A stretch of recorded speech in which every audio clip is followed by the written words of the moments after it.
Hi friends, welcome back to my YouTube channel. Puff sleeves ಇದ್ದು ವಿಡಿಯೋನ already part 1 part 2 ಈ ರೀತಿ divide ಮಾಡಿ ವಿಡಿಯೋನ ಅಪ್ಲೋಡ್ ಮಾಡಿದ್ದೇನೆ. ನೋಡಿಲ್ಲ ಅಂತ ಹೇಳಿದರೆ ನಮ್ಮ ಚಾನಲಲ್ಲಿದೆ, ಚೆಕ್ ಮಾಡ್ಕೊಳ್ಬಹುದು. ಈ ಫಾರ್ಮುಲಾವನ್ನು ಯೂಸ್ ಮಾಡಿಕೊಂಡು ನೀವು ಲಂಗಕ್ಕೂ ಕೂಡ ನೆರಿಗೆಯನ್ನು ಇಡ್ಬೋದು. ಈಗ ನಾನು ಪಾರ್ಟ್ 2 ವಿಡಿಯೋದಲ್ಲಿ ಹೇಳಿದ ಹಾಗೆಯೇ ಈ ರೀತಿ ನೆರಿಗೆ ಇಡ್ತಾ ಸ್ಟಿಚಿಂಗ್ ಮಾಡ್ತಾ ಬರ್ತಿದ್ದೇನೆ. ನಿಮಗೆ ಯಾವ ರೀತಿ ಕಂಫರ್ಟ್ ಆಗ್ತದೆ ಆ ರೀತಿ ನೆರಿಗೆ ಇಟ್ಟು, ಅಂದರೆ ಮೆಷರ್ಮೆಂಟನ್ನು ಆ ಕಡೆ ಮಾಡಿಕೊಂಡು ಸ್ಟಿಚಿಂಗನ್ನು ಮಾಡ್ಕೊಳ್ಬೋದು. ಇದೇ ರೀತಿ ನೀಟಾಗಿ ನೆರಿಗೆ ಇಡ್ತಾ ಬರಬೇಕು. ಸ್ವಲ್ಪ ನಿಧಾನಕ್ಕೆ ನೆರಿಗೆ ಇಡಿ, ಯಾಕಂತ ಹೇಳಿದರೆ ಫ್ಯಾಬ್ರಿಕ್ ಆ ಕಡೆ ಆದರೆ ತುಂಬ ನೆರಿಗೆ ಆ ಕಡೆ ಆಗ್ತದೆ ಮತ್ತು ಮೆಷರ್ಮೆಂಟಲ್ಲಿ ಚೇಂಜಸ್ ಆಗ್ತದೆ. ಅದೇ ರೀತಿ ಮೇಲ್ಗಡೆ ಮತ್ತು ಕೆಳಗಡೆ ಎರಡೂ ಕಡೆಗೆ ಕೂಡ ಇದೇ ರೀತಿ ಸ್ಟಿಚಿಂಗ್ ಮಾಡ್ತಾ ಬಂದಿದ್ದೇನೆ. ಇದನ್ನೀಗ ಐರನ್ ಕೂಡ ಮಾಡ್ಕೊಳ್ಬಹುದು. ನಾನು ಎಲ್ಲ ಸ್ಟಿಚಿಂಗ್ ಆದಮೇಲೆ ಐರನ್ ಮಾಡ್ಕೊಳ್ತೇನೆ. ಈಗ ಕೆಳಗಿನ ಪಟ್ಟಿಗೆ ನಾನಿಲ್ಲಿ ಲೈನಿಂಗ್ ಮತ್ತು ಮೇನ್ ಫ್ಯಾಬ್ರಿಕನ್ನು ತಗೊಂಡಿದ್ದೇನೆ.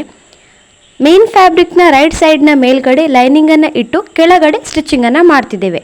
ನಾವು ಆಗಲೇ ಪಾರ್ಟ್ 2 ಪಾರ್ಟ್ 1 ವಿಡಿಯೋದಲ್ಲಿ ಹೇಳಿದಾಗೇ ಅರ್ಧ ಇಂಚ್ ಎಕ್ಸ್ಟ್ರಾ ಬಿಟ್ಟಿದ್ದೇವೆ ಸ್ಟಿಚಿಂಗಿಗೆ ಅಂತ ಹೇಳಿ, ಈಗ ಅದನ್ನೇ ಸ್ಟಿಚಿಂಗ್ ಮಾಡ್ತಾ ಇದ್ದೇನೆ. ಅರ್ಧ ಇಂಚಿಗೆ ನೀಟಾಗಿ ಸ್ಟಿಚಿಂಗನ್ನು ಮಾಡ್ಕೊಳ್ಬೇಕು. ಈ ವಿಡಿಯೋ ನಿಮಗೆ ಯೂಸ್ಫುಲ್ ಆದರೆ ಕಮೆಂಟ್ ಮಾಡಿ ತಿಳಿಸಿ, ಹಾಗೆಯೇ ಲೈಕ್ ಕೊಡಿ, ನಮ್ಮ ಚಾನಲನ್ನು ಸಬ್ಸ್ಕ್ರೈಬ್ ಮಾಡ್ಕೊಳ್ಳಿ. ಇದೇ ರೀತಿ ಕೆಳಗಡೆ ನಾನು ಅರ್ಧ ಇಂಚಿಗೆ ನೀಟಾಗಿ ಸ್ಟಿಚಿಂಗನ್ನು ಮಾಡ್ತಿದ್ದೇನೆ. ಇಲ್ಲಿ ಡಬಲ್ ಸ್ಟಿಚ್ಚನ್ನು ಹಾಕ್ತಿದ್ದೇನೆ. ಅದೇ ರೀತಿ ಕಚ್ಚಾ ಪೀಸನ್ನು ಒಂದು ಸೈಡಲ್ಲಿ ಹಾಕಿಕೊಂಡು ಲೈನಿಂಗ್ನ ಮೇಲ್ಗಡೆ ಟಾಪ್ ಸ್ಟಿಚ್ಚನ್ನು ಹಾಕ್ತಿದ್ದೇನೆ. ಇದು ತುಂಬ ನೀಟಾಗಿ ಫಿನಿಶಿಂಗನ್ನು ಕೊಡ್ತದೆ. ಬಿಗಿನರ್ಸ್ ಕೂಡ ಈ ಟ್ರಿಕ್ಕನ್ನು ಫಾಲೋ ಮಾಡ್ಕೊಳ್ಬೋದು. ಈಗ ಯಾವುದೇ ಐರನ್ ಮಾಡ್ತಿಲ್ಲ, ಈಗ ನೀಟಾಗಿ ಸೈಡಲ್ಲಿ ಕಟಿಂಗ್ ಮಾಡ್ತಿದ್ದೇನೆ, ಅಂದರೆ ಸ್ವಲ್ಪ ಅದು ಎಕ್ಸ್ಟ್ರಾ ಉಳಿದ್ರೆ ಅಂತ.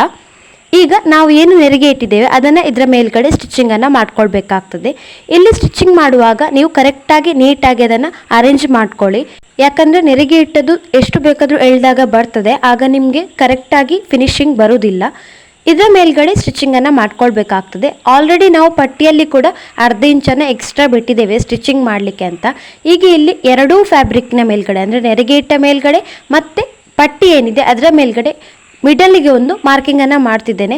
ಯಾಕಂತ ಹೇಳಿದರೆ ಸ್ವಲ್ಪ ಆ ಕಡೆ ಇದ್ದರೂ ಕೂಡ ಹೆಚ್ಚು ಕಡಿಮೆ ಆದರೂ ಕೂಡ ಎರಡೂ ಕಡೆಯಲ್ಲಿ ಬರಲಿ ಅಂತ. ಒಂದೇ ಕಡೆಯಲ್ಲಿ ಬಂದರೆ ನಿಮಗೆ ಫಿನಿಶಿಂಗ್ ನೀಟಾಗಿ ಬರೋದಿಲ್ಲ. ಸ್ಟಿಚಿಂಗ್ ಮಾಡುವಾಗ ಕರೆಕ್ಟಾಗಿ ಅಬ್ಸರ್ವ್ ಮಾಡಿಕೊಂಡು ಈಗ ಮಾರ್ಕಿಂಗ್ನ ಮೇಲ್ಗಡೆ ಈ ಮಾರ್ಕಿಂಗನ್ನು ಇಟ್ಟು ಸ್ಟಿಚಿಂಗನ್ನು ಮಾಡ್ಕೊಳ್ಬೇಕಾಗ್ತದೆ. ನಾವು ನಾರ್ಮಲಾಗಿ ಸ್ಲೀವ್ಸನ್ನು ಯಾವ ರೀತಿ ಸ್ಟಿಚಿಂಗ್ ಮಾಡ್ತೇವೋ ಅದೇ ರೀತಿ. ಬಿಗಿನರ್ಸ್ಗೆ ಗೊತ್ತಾಗಲಿ ಅಂತ ಇಲ್ಲಿ ನೀಟಾಗಿ ಎಕ್ಸ್ಪ್ಲೈನ್ ಮಾಡ್ತಿದ್ದೇನೆ ಅಷ್ಟೇ. ಈಗ ಇದರ ಮೇಲ್ಗಡೆ ನಾನು ಎಕ್ಸ್ಟ್ರಾ ಫ್ಯಾಬ್ರಿಕ್ ಅರ್ಧ ಇಂಚ್ ಅಷ್ಟೇ ಬಿಟ್ಟದ್ರು ಅದರ ಮೇಲ್ಗಡೆನೇ ಸ್ಟಿಚಿಂಗನ್ನು ಮಾಡ್ತಿದ್ದೇನೆ. ನೀವು ಕೂಡ ಅರ್ಧ ಇಂಚಿಗೆ ಸ್ಟಿಚಿಂಗ್ ಮಾಡಿಕೊಂಡ್ರೆ, ಒಂದು ವೇಳೆ ಸ್ವಲ್ಪ ಟೈಮ್ ಆದಮೇಲೆ ನಿಮಗೆ ಇನ್ನೂ ಕೂಡ ಫ್ಯಾಬ್ರಿಕ್ ಅಂದರೆ ಸ್ಲೀವ್ಸ್ ಉದ್ದ ಬೇಕು ಅಂತಂದರೆ ಬಿಡಿಸಿ ಕೂಡ ಸ್ಟಿಚಿಂಗನ್ನು ಮಾಡ್ಕೊಳ್ಬಹುದು ಅಂತ. ಈಗ ಇದರ ಮೇಲ್ಗಡೆ ಎರಡೂ ಸೈಡಲ್ಲಿ ಕೂಡ, ಅಂದರೆ ಫುಲ್ ಲೆಂತಲ್ಲಿ ಕೂಡ ಸ್ಟಿಚಿಂಗನ್ನು ಮಾಡ್ಕೊಳ್ಬೇಕಾಗ್ತದೆ. ಡಬಲ್ ಸ್ಟಿಚ್ಚನ್ನು ಹಾಕ್ಕೊಳ್ಳಿ.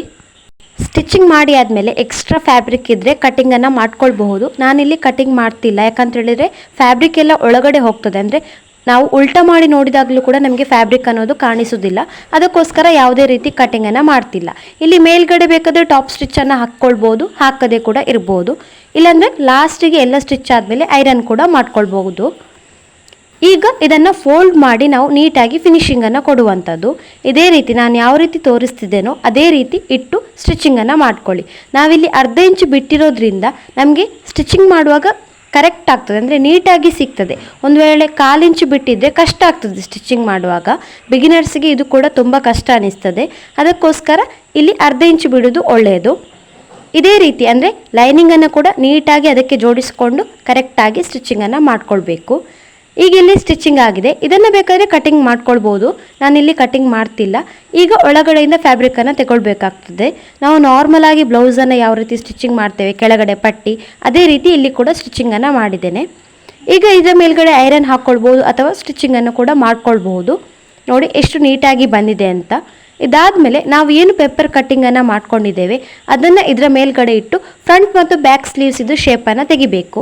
ಇದಾದಮೇಲೆ ಐರನ್ ಮಾಡಿಕೊಂಡು ಇದರ ಮೇಲ್ಗಡೆ ಪೇಪರ್ ಕಟ್ಟಿಂಗನ್ನು ಇಟ್ಟು ನೀಟಾಗಿ ಸ್ಟಿಚಿಂಗನ್ನು ಮಾಡ್ಕೊಳ್ಳಿ. ಸ್ವಲ್ಪ ಎಕ್ಸ್ಟ್ರಾ ಇದ್ದರೆ ಕಟಿಂಗ್ ಮಾಡ್ಕೊಳ್ಳಿ, ಯಾಕಂದರೆ ನಾವು ಅರ್ಧ ಇಂಚೆಲ್ಲ ಎಕ್ಸ್ಟ್ರಾ ಬಿಟ್ಟಿದ್ದೇವೆ. ಸ್ಟಿಚಿಂಗ್ ಮಾಡುವಾಗ ಆ ಕಡೆ ಆಗಿದ್ದರೆ ಎಕ್ಸ್ಟ್ರಾ ಉಳಿತದೆ, ಅದನ್ನು ಕಟಿಂಗ್ ಮಾಡ್ಕೊಳ್ಳಿ. ಈ ವಿಡಿಯೋ ನಿಮಗೆ ಯೂಸ್ಫುಲ್ ಆಗಿದೆ ಅಂತ ಅಂದ್ಕೊಂಡಿದ್ದೇನೆ. ಯೂಸ್ಫುಲ್ ಆದರೆ ಕಮೆಂಟ್ ಮಾಡಿ ತಿಳಿಸಿ, ಲೈಕ್ ಮಾಡಿ, ಹಾಗೆಯೇ ನಮ್ಮ ಚಾನಲನ್ನು ಸಬ್ಸ್ಕ್ರೈಬ್ ಮಾಡ್ಕೊಳ್ಳಿ. Thank you for watching.